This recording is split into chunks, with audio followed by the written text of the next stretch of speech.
નમસ્કાર દોસ્તો, education update ચેનલમાં આપનું હાર્દિક સ્વાગત છે.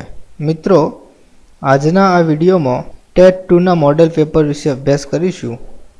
તો જોઈએ, દુનિયાનો સૌથી ભવ્ય દરવાજો કયો છે? જવાબ છે બુલંદ દરવાજો. પ્રસિદ્ધ ચાંપાનેરનો કિલ્લો કઈ જગ્યાએ આવેલો છે? જવાબ છે પાવાગઢ. રોહતાસનો પ્રસિદ્ધ કિલ્લો કયા રાજ્યમાં આવેલો છે? જવાબ છે બિહાર.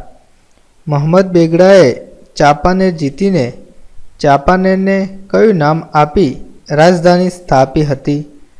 જવાબ છે મોહમ્મદાબાદ.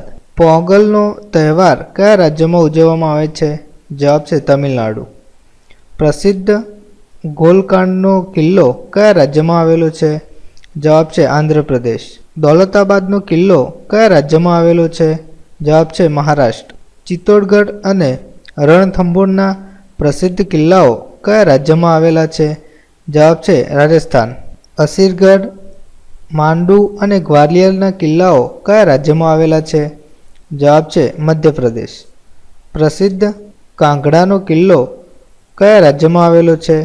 જવાબ છે હિમાચલ પ્રદેશ. ગણગોરનો તહેવાર કયા રાજ્યમાં ધામધૂમથી ઉજવવામાં આવે છે?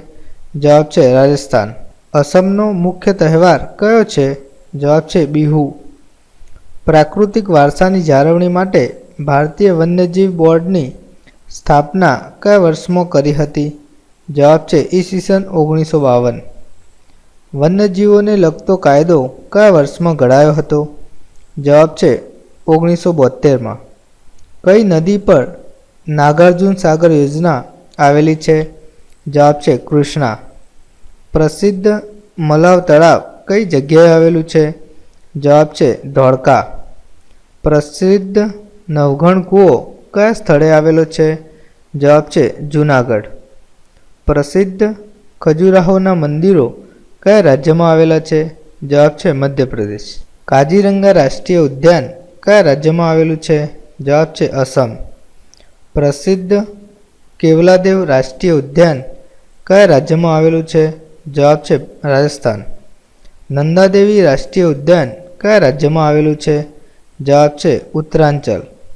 પશ્ચિમ બંગાળ રાજ્યમાં નીચેના પૈકી કયું રાષ્ટ્રીય ઉદ્યાન આવેલું છે? જવાબ છે સુંદરવન. કોણાર્કનું પ્રસિદ્ધ સૂર્ય મંદિર કયા રાજ્યમાં આવેલું છે? જવાબ છે ઓરિસ્સા. મહાબોધિ મંદિર સંકુલ કયા રાજ્યમાં આવેલું છે? જવાબ છે બિહાર. હપ્પી સ્મારક સમૂહ કયા રાજ્યમાં આવેલું છે? જવાબ છે કર્ણાટક. ઇંગ્લેન્ડમાં સ્થપાયેલી બ્રિટિશ ઈસ્ટ ઇન્ડિયા કંપનીનું મૂળ નામ શું હતું? જવાબ છે સોસાયટી ઓફ એડવેન્ચર્સ. ઇંગ્લેન્ડના રાજા તરફથી ભારતમાં વ્યાપાર સ્થાપવા પ્રથમ રાજદૂત તરીકે કોને ભારત મોકલવામાં આવ્યા? જવાબ છે સર થોમસ રો. પ્લાસીનું યુદ્ધ કઈ સાલમાં લડાયું હતું? જવાબ છે 1757. બક્સરનું યુદ્ધ કયા વર્ષમાં લડાયું હતું? જવાબ છે 1764.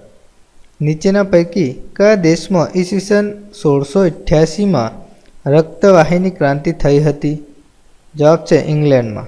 નીચેના પૈકી કયો દેશ ઔદ્યોગિક ક્રાંતિની માતૃભૂમિ ગણાય છે? જવાબ છે ઇંગ્લેન્ડ. પ્રથમ વિશ્વયુદ્ધનો સમયગાળો જણાવો. જવાબ છે ઈસવીસન 1914થી 1918. પ્રથમ વિશ્વયુદ્ધમાં વિશ્વભરના નાના મોટા મળી કુલ કેટલા દેશોએ ભાગ લીધો હતો? જવાબ છે 32. બોલ્શેવિક ક્રાંતિ કયા દેશમાં થઈ હતી? જવાબ છે રશિયા. કઈ ક્રાંતિને જવાહરલાલ નહેરુએ 20મા સૈકાની એક અપ્રતિમ ઘટના કહીને નવાજી છે? જવાબ છે રશિયન ક્રાંતિ. રાષ્ટ્રસંઘની રચનામાં નીચેના પૈકી કોનું નોંધપાત્ર પ્રદાન આપ્યું હતું? જવાબ છે વુડ્રો વિલ્સને. ઇટાલીના મુસોલિનીએ કયા પક્ષની સ્થાપના કરી હતી? જવાબ છે ફાસ્ટિસ્ટ પક્ષ. ફાસ્ટિસ્ટ પક્ષના સ્વયંસેવકો મોટેભાગે કયા રંગનો ગણવેશ ધારણ કરતા હતા? જવાબ છે કાળો. ફાસ્ટિસ્ટ પક્ષે પોતાના પ્રતીક તરીકે શું અપનાવ્યું હતું? જવાબ છે લાકડાની ભરી અને કુહાડી. મુસોલિનીએ સ્થાપેલ ફાસિસ્ટ પક્ષ તેની વિચારસરણીથી કયા નામે પ્રસિદ્ધ થયો? જવાબ છે ફાસીવાદ. નીચેના પૈકી કોણ નાઝીવાદ સાથે સંકળાયેલ છે? જવાબ છે હિટલર. જાપાને અમેરિકાના કયા સ્થળે નૌકાદળ પર આક્રમણ કર્યું હતું? જવાબ છે પર્લ હાર્બર. અમેરિકાએ જાપાનના કયા બે નગરો પર અણુબોમ્બ ફેંક્યા હતા? જવાબ છે હિરોશિમા અને નાગાસાકી. હિન્દ છોડો આંદોલન કયા વર્ષે થયું હતું?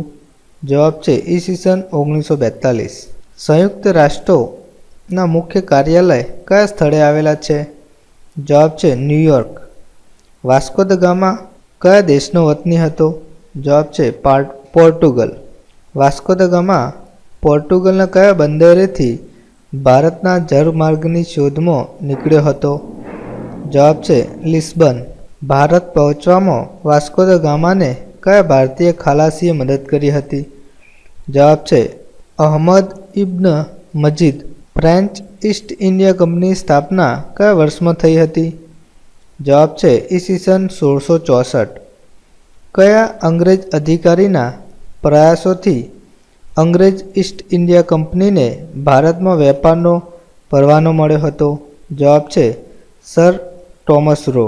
અંગ્રેજોએ પોતાનું પ્રથમ વેપારી કેન્દ્ર ભારતમાં કઈ જગ્યાએ સ્થાપ્યું હતું? જવાબ છે સુરત. ભારતમાં સૌપ્રથમ રેલમાર્ગનો પ્રારંભ કયા બે સ્થળો વચ્ચે થયો હતો?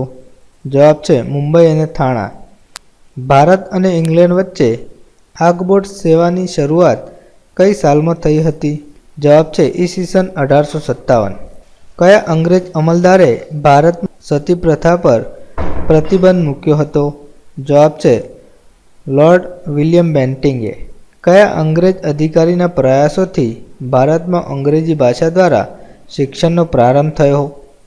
જવાબ છે લોર્ડ મેકોલે. નીચેના પૈકી કોને મુસ્લિમ સમાજ સુધારણાનું કાર્ય આરંભ્યું હતું? જવાબ છે સર સૈયદ અહેમદે. આદિવાસી સમાજને સુધારવાનું કાર્ય કોને શરૂ કર્યું હતું? જવાબ છે ઠક્કર બાપાએ. કયા અંગ્રેજ ગવર્નર જનરલે સહાયકારી યોજના અમલમાં મૂકી હતી? જવાબ છે વેલેસ્લી. કયા અંગ્રેજે બંગાળના ભાગલા પાડ્યા હતા? જવાબ છે કરઝને. બંગાળ પ્રાંતના ભાગલાનો અમલ કઈ તારીખે કરવામાં આવ્યો? જવાબ છે 16 ઓક્ટોબર 1905.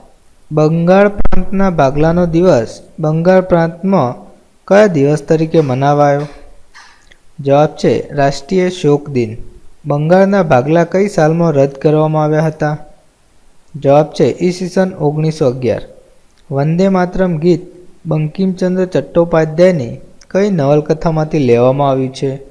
જવાબ છે આનંદ મઠ. લાલ બાલ પાલની ત્રિપુટીએ કઈ નીતિ અપનાવી હતી? જવાબ છે જહાલવાદી.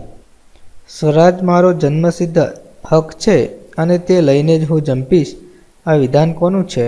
જવાબ છે લોકમાન્ય ટિળક. ગુજરાતમાં સશસ્ત્ર ક્રાંતિ ભૂમિકા તૈયાર કરનાર સૌપ્રથમ નેતા કોણ હતા? જવાબ છે અરવિંદ ઘોષ. ગાંધીજીએ મોહનલાલ પંડ્યાને કયું નામ આપ્યું હતું? જવાબ છે ડુંગળી ચોર.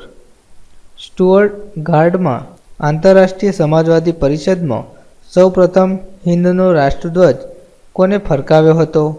જવાબ છે મેડમ કામાએ. ગાંધીજી કઈ સાલમાં દક્ષિણ આફ્રિકાથી ભારત પરત ફર્યા હતા? જવાબ છે ઈસવીસન 1915. ગાંધીજીના રાજકીય ગુરુનું નામ જણાવો. જવાબ છે ગોપાલકૃષ્ણ ગોખલે. ગાંધીજીના આધ્યાત્મિક ગુરુનું નામ શું હતું? જવાબ છે શ્રીમદ રાજચંદ્ર. નીચેના પૈકી કયા કાયદાને કાળા કાયદા તરીકે ઓળખવામાં આવે છે? જવાબ છે રોલેક્ટ એક્ટ. જલિયાવાલા બાગનો હત્યાકાંડ કઈ સાલમાં થયો હતો? જવાબ છે ઈસવીસન 1919ની 13 એપ્રિલે. જલિયાવાલા બાગ નીચેના પૈકી કયા સ્થળે આવેલો છે? જવાબ છે અમૃતસર. કયા અંગ્રેજ અધિકારીએ જલિયાવાલા બાગમાં હત્યાકાંડ સર્જ્યો હતો? જવાબ છે જનરલ ડાયરે. તો મિત્રો, આવા જ વિડીયો સાથે ફરી મળીશું. વિડીયો જોવા બદલ તમારો ખૂબ ખૂબ આભાર.